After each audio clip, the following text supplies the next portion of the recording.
Recorded Books Inspirational presents an unabridged recording of Within My Heart by Tamera Alexander, narrated by Robin Miles. This book is copyrighted 2010 by Tamera Alexander.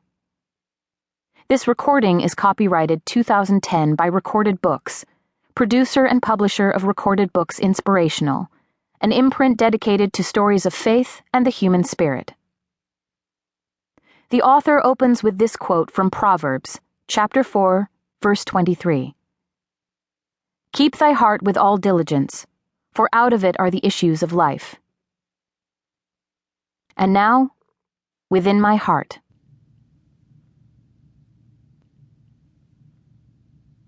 Prologue. Dusk, hours following the Battle of Nashville, December 17th, 1864.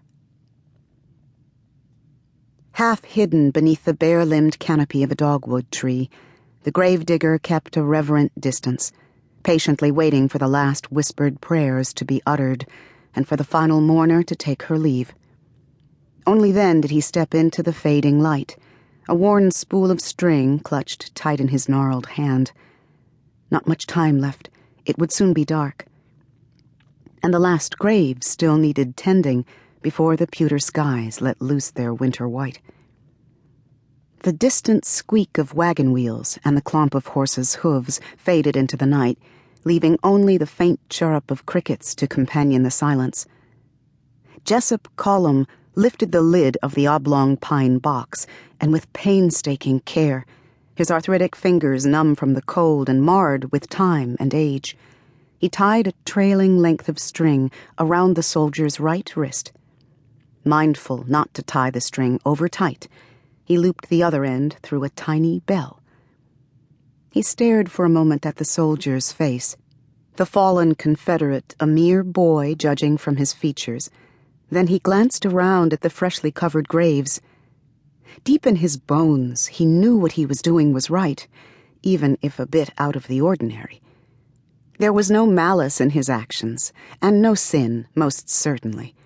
Nothing that would bring serious offense, though folks would surely think him a touch senile if they knew.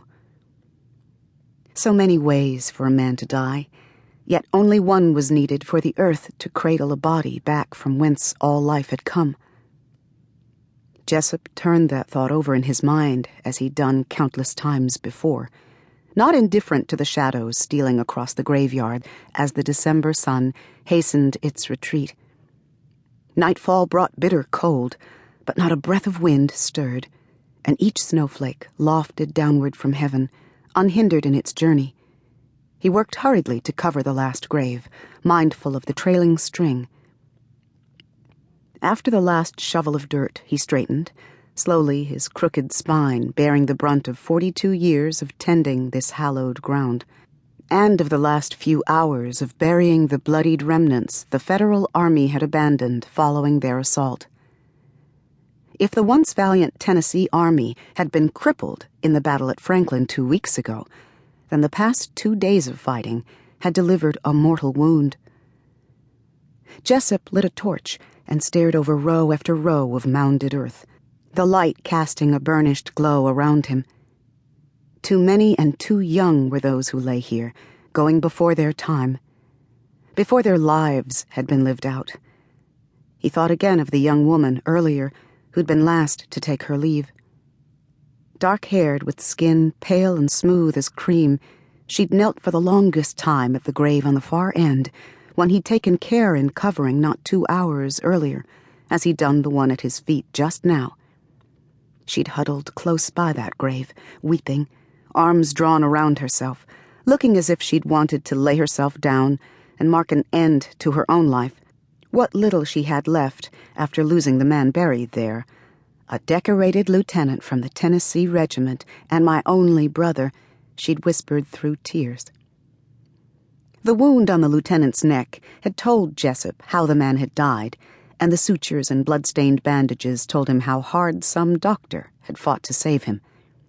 Shame how fast these soldiers were buried. No proper funeral, no time for one, not with the Federal Army bearing down hard, void of mercy, bent on conquering what little was left.